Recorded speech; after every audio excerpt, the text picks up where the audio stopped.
of lighting the Capitol Christmas tree. Ladies and gentlemen, the Honorable Paul Ryan. Thank you. Thank you. So first, I want you Oregonians to know that your Senator, Ron Wyden, a longtime friend of mine, led me into a pronunciation lecture at the beginning of this ceremony. Oregon, Willamette, I can go on. But he did it with this baseball hat that reminded me of a Rose Bowl 6 years ago I was hoping to forget about. But I digress. What a beautiful tree. This is a beautiful occasion. I want to thank everyone who had a hand in pulling all of this together. So thank you, the folks from Willamette, from Oregon, Bridget, and everyone else who made this possible. Thank you so much for this wonderful journey. I know that is very much no small task, especially when the tree comes all the way from Oregon. I want to thank my colleagues from the Oregon delegation. I want to thank Earl Blumenauer, Suzanne Bonamici, Kurt Schrader, Greg Walden, Peter DeFazio, and your two senators, one of which has better hat than the other one. This is my fourth and final time leading this event, and each time the tree is more stunning.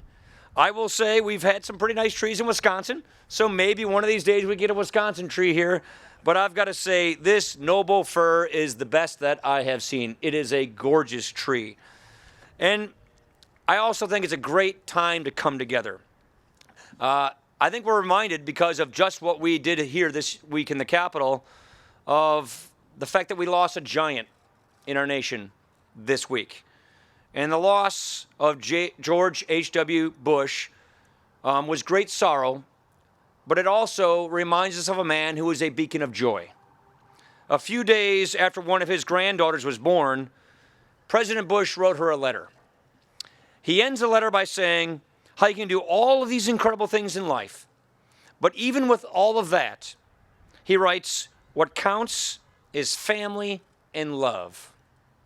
Now, he didn't necessarily write about Christmas, but is there anything that better captures its spirit, its light? We celebrate Christmas year after year, and somehow it never becomes less special. It's a season dedicated to wonder and faith. We take our joy at the birth of a Savior, heralded by angels, and we spread that joy to all others in their lives. I think we could all say that we could all use a little bit more of that. Sometimes our best blessings are hidden. My favorite Christmas movie is It's a Wonderful Life. It captures this idea so well. I watch it every year. It's black and white. So one of our traditions in my family is to try and convince my 3 teenagers to watch a black and white movie with their father. But in this movie, George Bailey despairs that he has fallen short in life. He goes on so far to imagine the world would be better off without him. Only when an angel comes to him and reveals how much he is loved, how much he is worth, what kind of an impact he's had on others, only then does he realize that he truly has a wonderful life. We all have angels in our own lives who remind us of our own blessings. There is so much good, so much joy, so much compassion all around us, but we often simply fail to see it. It is there, but it's hidden. All it needs is a few points of light. So in a moment, we will light this tree. We will always try to bring an expert here to help us do that, though. This year, we have got a brilliant young expert.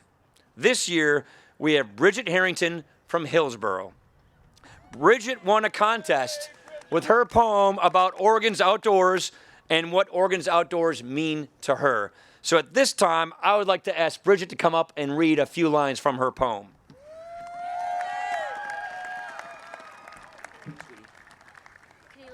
Yeah, I'll lower this for you. Sorry. Yep. There you go.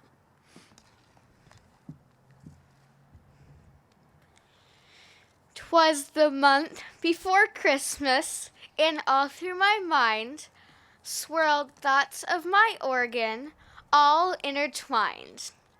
The four seasons, how extraordinary.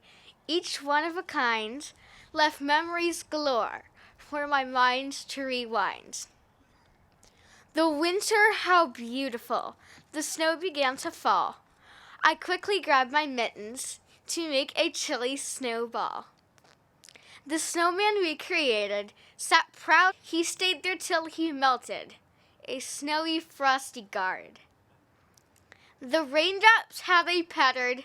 The wind gusts, how they blew. In Oregon, this is common, makes us special through and through. So don't be disappointed, for rain can bring such joy. The puddles are for jumping. They're better than a toy. In thinking of the springtime, birds began to chime. The tulips and the daffodils made for a colorful time. It was time to plant my garden. The seeds went in the ground. I watched each day as plants popped up and roots became earthbound. On to summer, sunny days. The earth was in its glory, picking berries, apples, peaches, and more. So sweet, like a fairy tale story. Hiking in the green, lush forests, tall evergreens abound. Watching wildlife, deer, and elk appear. Animals all around. Time for fall, it was really here. Brilliant trees ablaze. Leaves soon fell down, one by one. My eyes just loved to gaze. Finally, into the pumpkin patch. Oh, which one should I choose? A tall, a round, a skinny one. Once carved, it would amuse. It's time to cut our Christmas tree. We've got to find the right one. Can't wait to get it home inside, all decorated and done. So as I close my eyes for sleep, my heart holds memories dear. Thinking of my home, our state, my Oregon, how glad I am here.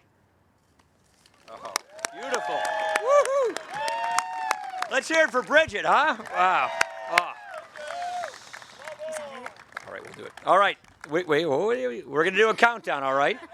You got the switch right here. I'm really hoping this works. 5, 4, 3, 2, 1. Let her rip. Yay! Look at that. That's fantastic. Nice job. Nice job, sweetie.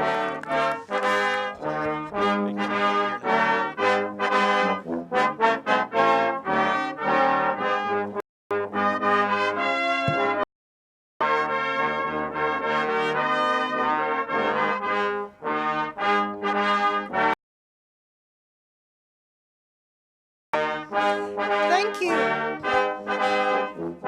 Thank you for coming to tonight's ceremony and joining Speaker Ryan, the Oregon